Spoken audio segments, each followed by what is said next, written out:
Lisa. I am continuing on with using my kit that I assembled from some new papers from Bo Bunny, or fairly new. These came out I think in the spring, and I had these Prima flowers and the little jewels and one piece of the 12 by 12, and then I added a whole bunch of other stuff to it, and that's in another video that I'll link to this one. All kinds of different things that I pulled out of my stash.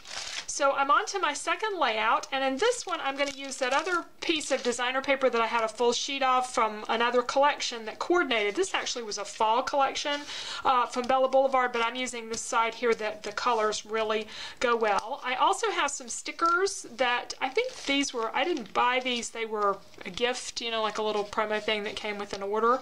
And originally I thought I might just use the little circle designs that were a little calmer, simpler for me, but I really like the little butterflies with this picture.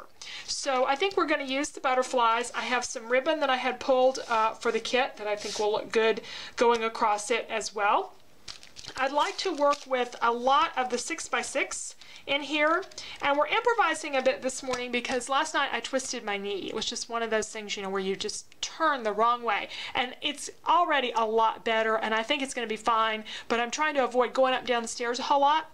So I came up here and I didn't bring my laptop, so I don't have a way to do the sketch, and I don't have a way to use my silhouette because I was planning to cut some designs for the background. To get around the silhouette, I went to my punches, and I have this large 2 3/8 inch scallop punch that I got from Stampin' Up! That needs some exercise. It hasn't been used as much as it ought to, so we're going to use that. And then I just drew my sketch by hand. I will draw this up properly for my blog before I get the layout done. But in the meantime, we have a photo, and I'd like to put it sort of on a bed of circle shapes. And these things that look sort of like funny hearts are actually the butterflies. I didn't try to draw butterflies. To go around the design, the title here, and I don't really have a lot of journaling. I wasn't present when the photo was taken. I don't know the story behind it. This is a page for my stepdaughter's album, so I may even just leave a blank area there so she can write in the journaling. I often do that, and I hope she goes back and fills in the journaling so she can tell the story. So I just really have to work with what I can see out of the photo, which are two very happy mother and daughter pair, and the colors and things. And that's really what I've got to go with when I'm doing these. Sometimes they give me the story behind things, and other times I just get a pretty photo. So that's what we're going to work with today. Starting off, I'm going to pull some papers out of here that I like. I could use this one. I used this design on my previous page, but this sheet is a different scale, and it goes in a different album anyway. I don't know about the green. I might use the green. Let's pull a whole bunch of stuff out here. I know I want to use this one. I love that with it. And the polka dots. The polka dots are really fun. And I think we're starting over. Oh, this was also one I used before. I don't think I'll use that since it's so close to the background. Okay. All right, so let's do some punching. Starting off just punching one of each one. And of course, depending on where I place the punch on some of these designs, it will give me a different look, whether I get more purple or more green or whatever. And on some of them, I'm going to need to go back and add additional layers to it. What surprised me when I started laying this out is that these circle images weren't bigger than they were. They seemed like that 2 3/8 inch punch seemed so large. All right, I'm going to turn in my paper here right side up. Bella Boulevard paper. And the little small shapes are Enchanted Garden, I believe is the name of that paper pad from Bo Bunny.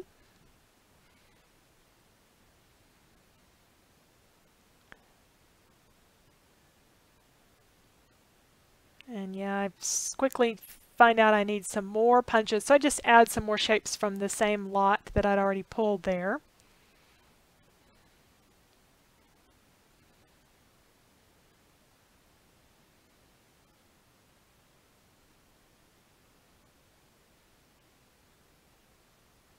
And I don't want this to be perfectly round.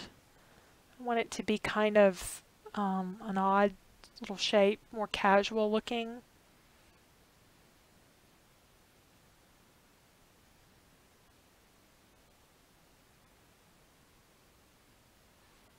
Right, we're going to have butterflies scattered around up there, the ribbon on the bottom, kind of getting a feel for where things are going. I know I'm going to have a title, a 2-row title. I, at one point, had planned to use some of those large Prima flowers that were part of my kit, but I felt like they competed with the butterfly and they weren't the same scale or type or anything, so I didn't end up using those. I've pulled out some letters here, mother and daughter, and I'm looking for my ampersand. I have a small white ones that are in a set that's almost completely used up, and then I have that really large one that's unfinished, and I like the large one a lot better. Now, I'm thinking about maybe even trimming this whole thing down because right now it looks like there's a lot of white space. I've also thought about putting something around the nest of scalloped circles, maybe something behind that. And I have this stencil. This is one that there's one there from Crafter's Workshop, but the one I'm going to use is one I cut on the Cricut. I think it was the Storybook cartridge, and I've used it a lot. I cut it quite some time ago, probably a year ago, and I have just used and used and used it. You can tell from all the discoloration. And we talk about this in the stencil class about what materials to use and settings and things, but these stencils really hold up quite well. So I'm spraying this with some sky colored mist from Studio Calico. Similar to the background color, kind of gives a tone-on-tone appearance. That's going to give a real pretty look, very subtle. And I'm going to take the leftovers and press a piece of book paper, some dictionary paper to it, and I can use that for another project. I might even put it in my kit, use it for on the next layout. Now I want something just really subtle on this piece of chipboard, so I thought I'd just dry brush a little bit of white paint on it, because I didn't really want it to be too bold or too white, I guess I should say. So I just put a little bit of white paint on the edges. And now we're ready to transfer these back over and glue them in place. It can always be, I think, one of the challenging parts is getting things back the way you had them to start with. Sometimes if it's more complicated, I'll take a picture of it before I move it to glue or mist or whatever I got to do. And this one wasn't, I didn't feel like I needed to do that. But before I glue everything down, I'm just kind of checking one more time that I have enough room and all for my title where I want it to go.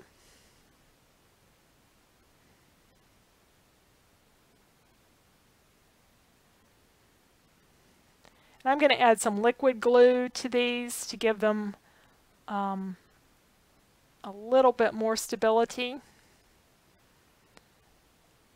I'm learning to add more adhesive for these pages that I make for somebody else's album, because for one thing, I live 1,000 miles from my stepdaughters, so this stuff has to be transported, usually by their dad on a trip out there, and then I have to hope they put it in an album fairly quickly, so I put a little more glue on things maybe than I do on my own pages, just to be sure.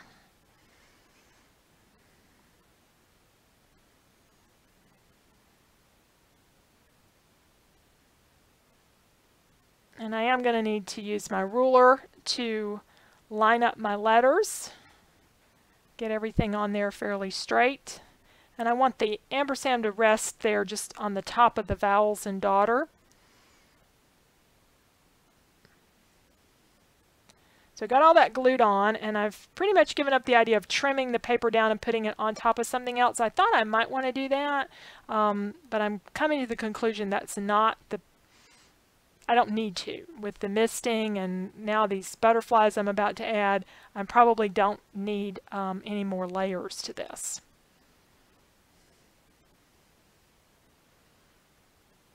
So the 3 larger butterflies, and I want to add a couple more. There was one I liked better and I was going to swap them out, but these were really sticky. I think these are EK Success.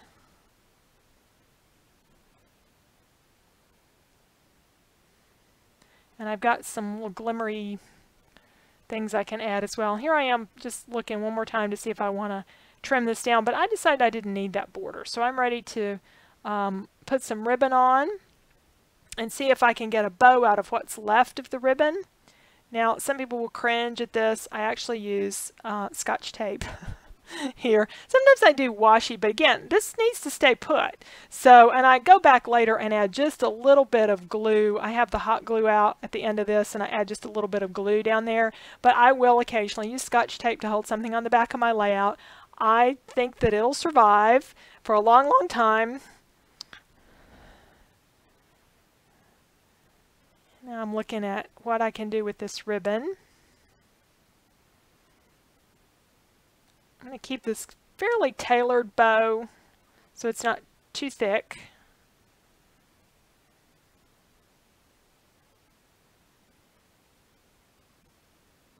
And I'm thinking at this point about maybe putting some twine around the middle of it to sort of crimp up the middle. And then I remembered something that I had that would look really good there.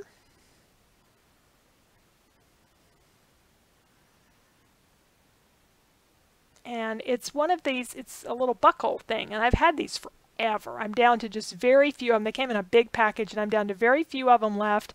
And the one I pulled out almost matches. It's just a little bit too much of a chartreuse green, so I've taken my white paint and just rubbing some on there. I'd already washed my brush, so I'm just rubbing a little bit on with my fingers. And this dried so fast that after I cut the camera off, it was already ready for another coat, and I add just a tiny bit more of it off camera so it's a little bit whiter than it shows up here, because it does dry lighter. And that is going to be the perfect touch to hold my ribbon in place, and that's what I'm going to need to hot glue on. I cut out a piece, or cut down a piece of the 6x6 paper from the collection, and I want to use that for journaling, but I'm too crowded down there on the bottom, so I'm going to move my ribbon up.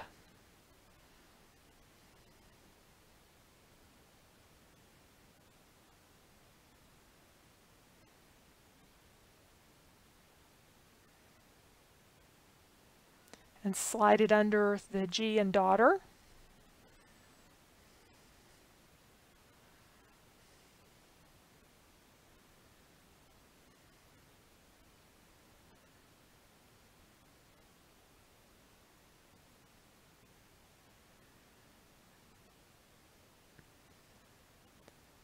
And again, this is going to get some hot glue to hold the ribbon and stuff in place in the end. And I'd like to add a sticker for the date as well on top of that little journaling box, and also a few of the rhinestones. And I add a little extra glue to those as well.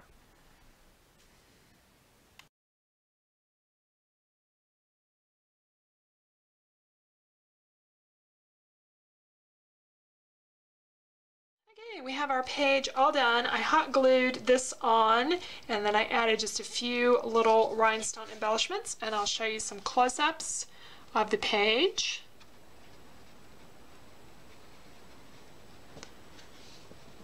I really love how the ampersand came out with just a little bit of white paint on it. So we made good use of a big scallop punch with all of these shapes. Now kind of our odd little sketch. And again, I'll have the nicer one over on my blog. Just moved the journaling over a little bit, and I had intended to put this right under the photo, and I didn't do that. But anyway, it still, I think, works out nicely. And it's the end of the day now, and my knee seems to be fine, so I think that babying it was probably a good thing to do.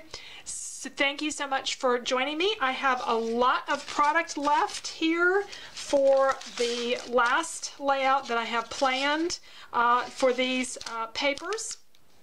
But I could come up with more stuff to do with them, because of course I have still have plenty in this bow bunny pad, and a lot of things that I pulled out here in this lavender and green and blue color scheme. So I hope you'll join me probably next week or whenever I get the third page done and posted. Thanks so much, and I hope you'll check out my class, Scrapbooking with Stencils, and you can find the information over on my blog. Thanks. Bye.